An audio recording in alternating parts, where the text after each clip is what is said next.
Now, I will say I am one of those people. Like most of the people I do hang out with are law enforcement, but the person that I'm really close to is my cousin, and he's the one that taught me martial arts. And the fun fact is that when we used to do all the craziness back in the day, he was a little older than me. He was the person there now. Believe it or not, he's the bishop of my church. Because his father was the archbishop, and he taught us martial arts. And I just remember how he was as being a man, and that's where I get my leadership style from. He was firm, but he was fair. He was going to tell you what he thought about the Mm, situation, but he's going to explain to you why. When I was younger, I just didn't understand it. My uncle, he had a whole bunch of cars outside. He always said, if you take care of me, I'll take care of you. Me and my cousin thought, like, man, let's go ahead and wash these cars, get on out the way so we can go do what we need to do. We want to go bowling and all that stuff. He'll come out there and inspect the car, and he's like, I just have to do the job. I didn't do what I need to do.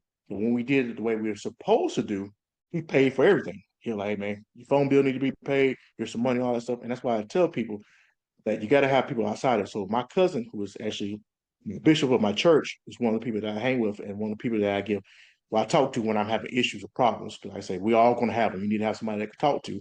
And like I say, in law enforcement, you got to get out that thing of just everybody can't be in law enforcement. And I say, you only get so circled in that the only thing you believe is that somebody from law enforcement.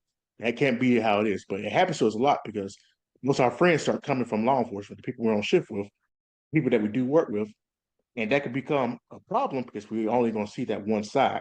So, like you mm. said, you got to find people outside of that. So, my family, because I have an older brother, he's nowhere near law enforcement. He doesn't do that, and he's one of those people that always give it to me raw. Like he's just the one that if something's going on, I'm gonna talk to him about. Like he knows things about me that no one else knows, and he's Yeah. gonna give me a solution to it. He's like, hey, man, he's at the end of the day, man, you're doing stupid stuff. I say, and that's why this is happening to you. So you need to fix that. And he was the one that told me, hey, man, you're sitting here crying to me about these different situations. You need therapy. Therapy. And me and him had this battle for about 2 years. He's like, Eric, you need to go to therapy. I would say, maybe you need to go to therapy. I don't need therapy. So it's one of those things, but you got to have somebody outside law enforcement. If you ask most of the people in law enforcement, what you think about therapy? Be You want careful what you somebody to take your say. gun and Be careful badge? what you say. Yeah, They'll use it yeah. against you. I remember that's what I got when I at Mm-hmm. the final day. Be careful what you're saying because they'll use it against you, even though it's anonymous.